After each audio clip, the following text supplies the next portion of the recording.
A vráťme sa na Slovensko. Teraz vás zoberieme na rybárske preteky, ktorých cieľom bolo trochu preriediť sumce. Rybári z Kolárova proti krásnym dravcom s fúzami nič nemajú. Akorát im na mŕtvom ramene Malého Dunaja požierajú nasadené ryby bez ohľadu na to, či sú ušľachtilé. A preto ich takto premiestnili do váhu.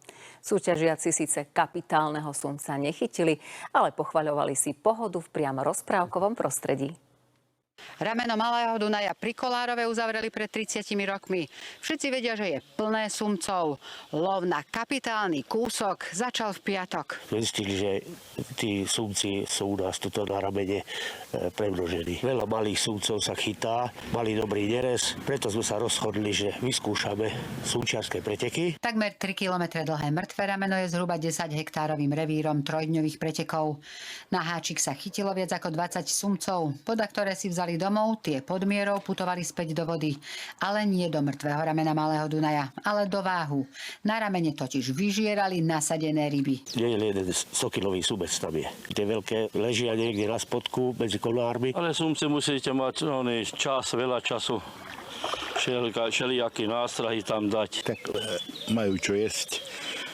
A tak to záleží na rybe, nie na nás. Keď nebere, tak nechytíš. Na sumca si v Kolárove brúsili zuby športoví rybári i rodiny. Nie každému sa podarilo s ním stretnúť z očí v oči. Bez záberu som bol tu 3 dní, ale v krásnom prostredí. Nechytali sme veľa, takže nebolo to také, ale nevadí. Mne sa to páčilo aj tak. Jedného malého sumca, asi 2,5 kilového, nič viac. Ste sklamaní z toho? Nie. Niekto má šťastie, niekto nie. Chytili sme 2. To je taký zážitok, lebo my sme takí rybári, my chytíme a pustíme. Tí najstarší obyvatelia mŕtvého ramena spod Konárov rybárom len posielali pozdrav cez vodu. Veľký stúpanie.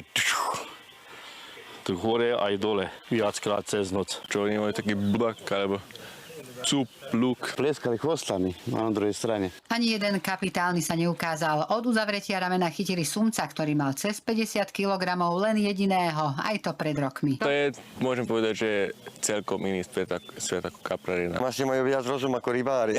Čo budete z toho robiť? Teraz podľa mňa bude harča paprikáš. Tú rozčusáva. Pravda, že? Z Kolárova, Drahu Dobrovičová, televízia Joj.